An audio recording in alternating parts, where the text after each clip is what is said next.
Should you draft A.J. Brown in fantasy football this year? Well, let's talk about it. A.J. Brown is one of those guys who's on the fringe of being a truly elite wide receiver, but he's just never really going to get there. Last year, A.J. Brown finished with averaging 16.7 points per game, which is pretty good. Like, that's a good, solid wide receiver one. The problem is, he's not always the most consistent guy. Like, we've got games in here where he's putting up 20-plus points. We've also got games where he's putting up 5 or 8 points. We've also got games where, 11, 12, 13. Like, he's a little bit all over the place to get to this 16.7 point per game finish. And that's just kind of who he is, because the Eagles, despite how good they are, and despite how much I do like Jalen Hurts as a quarterback, Jalen Hurts is a bit of a fluky passer. Like, there are games where just the passing attack just doesn't get off the ground.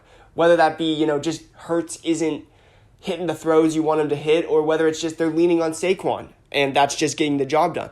And that just kind of leads to, A.J. Brown and the passing game, it just doesn't always produce the level you want out of it. It's kind of why Devonta Smith isn't ever going to be a thing, and A.J. Brown he's a thing, he's a good thing, he's a good receiver, but he's never really going to get up to those tiers. Like, I don't think he's going to threaten for a wide receiver one finish, and, that's okay. He's a really solid low-end wide receiver one. Like, if you draft a running back in the first round and you want to get A.J. Brown as your wide receiver one, I think that's great. Or if you want to put A.J. Brown as your wide receiver two, that's really good. But I don't think he has I think his ceiling is capped just because of the Eagles. They like to run the ball. Jalen Hurts, I think, is a little more limited of a passer than people want to admit. People have been saying, kind of talking like, now that they won the Super Bowl, Jalen Hurts' sins are forgiven.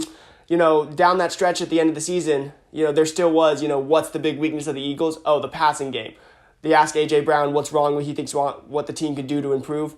The passing game. I just think that he's not in a great situation to maximize his fantasy value, but he's still very good. I'm going to give him a grade of B.